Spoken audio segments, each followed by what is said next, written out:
Hi, it's me again with Corel Draw Tips and Tricks, and I just did a video on this heart tree for a viewer or subscriber, and I thought about doing a test cut, and these lines are really thin.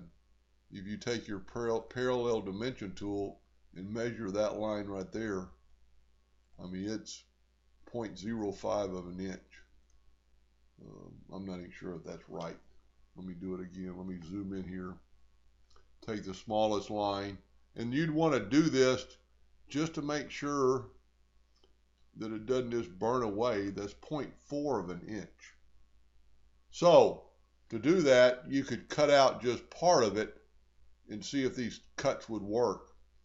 And how I did that, and I do it all the time on stuff, I take my rectangle tool and I get some smaller parts. I'm going to say like right in here.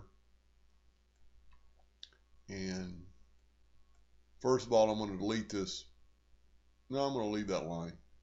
So kind of adjust your box where it's maybe not in the middle of something. This would work right here. Take your virtual segment delete key and delete these lines.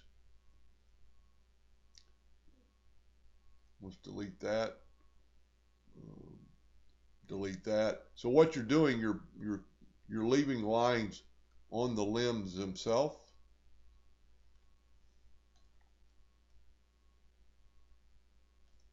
Then go through and delete these lines. Now, there's a long way around and a short way around to do something like this. You could go through and delete all these other lines, but it's not necessary. Let's try this. Let's try taking the Smart Fill tool and filling that in. Then just moving your Smart Fill away, left click, right click, and make sure it's a hairline. Take this out to your laser and cut that out.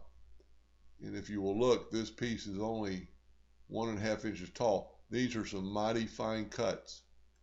He originally told me he was going to cut out a paper, and I'm really concerned if it's not going to burn away. So then I'll do, I'm going to take this out to the shop in the morning. I'm going to delete these two. I might cut both these out. I kind of like the one I did first better, but you get the idea. So instead of wasting a 20-inch piece of plywood to find out it's all burned up, you could just cut this out and see if it works. Anyway, hope that helped a little bit. Thank you for watching.